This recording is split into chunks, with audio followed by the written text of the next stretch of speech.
Hopefully you all are big vintage Toy Freedom fans by now, and if that's the case and you've watched all the videos, I first of all thank you. But you would be familiar with the first ever vintage Toy Freedom fail, in which I did not open the Sgt Savage with the VHS tape. I just couldn't bring myself. It was such a beautiful, beautiful specimen. But today, maybe to kind of make up for that, I am going to open the Sgt Savage and his Screaming Eagles Arctic Stormtrooper. This is a pretty cool guy. I've come to like this line a lot. The artwork by Joe Kubert, it's got the die-cut bullet hole packaging. They obviously repurposed some GI Joe stuff. You can see that's obviously the incinerator launcher, but obviously it's mated to some sort of sled to go with the Arctic theme. This is cool. That Arctic backpack is a secret whistle for you, or I guess for me. So yeah, there's General Blitz. There's a couple different ones of him. Obviously Sgt Savage, a couple of those. Some different Stormtroopers, some cool vehicles. So, you know, and it's got like a little story. I just like this. I think they're cool. I think it's underrated. These were out in 94, 95, and they're not popular. They're not expensive.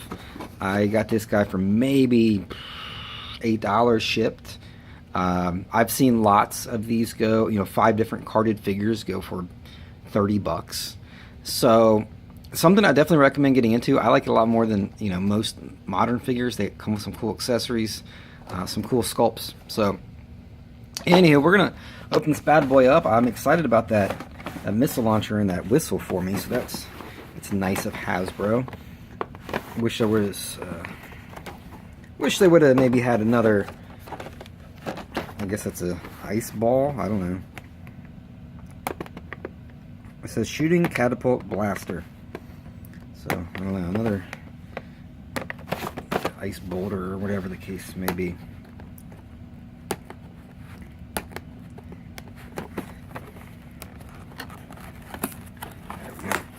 So yeah, he's been in a cell for 22 years, 20, somewhere around there, 21, 22 years. I'm going to peel this really slow for anybody who's into the ASMR. I don't really get it, but maybe you can get some enjoyment out of this. I guess I should whisper as I'm opening this package. If you're not familiar with ASMR, you should look it up. It's interesting. I'm not judging it, just isn't for me.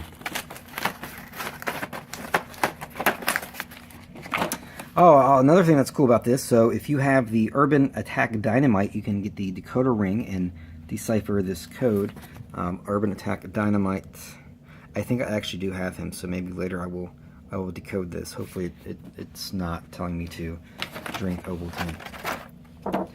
So Arctic Stormtrooper, he's been, you know, at attention for nearly 2 decades. I was 11 years old, 12 years old, depending on exactly what year he came out. So this is cool. This is the thing I'm really interested in. Actually, here, let's check this whistle out. You ready?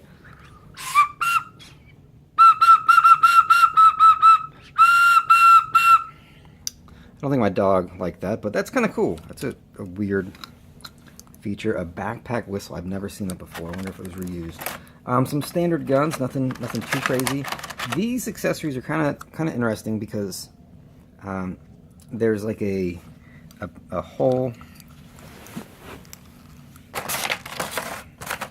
Here, see if any of you cryptologists can decode this while I'm doing this. So there's a hole. I like how that squeaked when I pulled it off.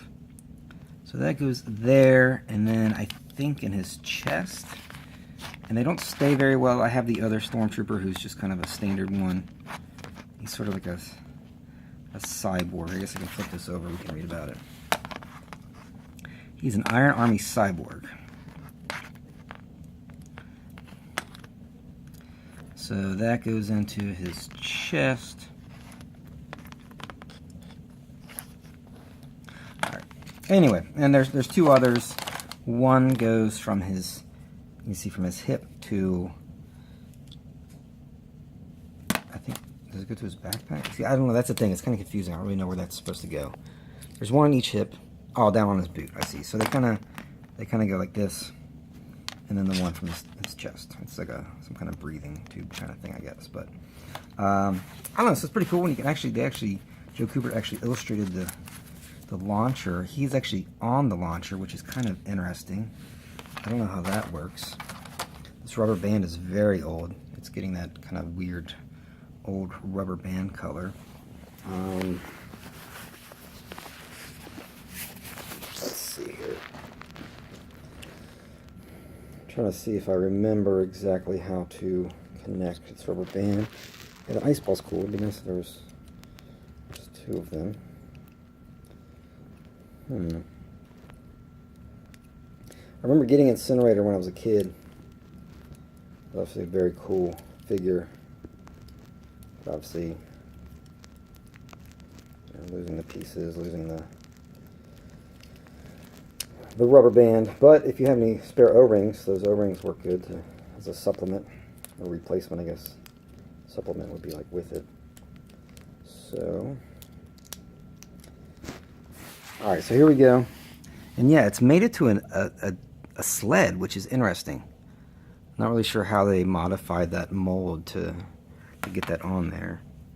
And then obviously the ball, that same as Incinerator, also effects, but his was a different colored ball, more of a pink. So here we go. Let's see. We're gonna launch up here at these Mr. Men. Okay, you ready?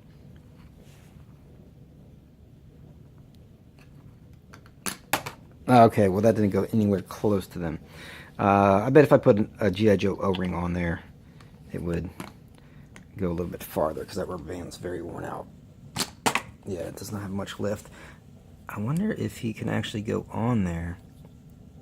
I don't know.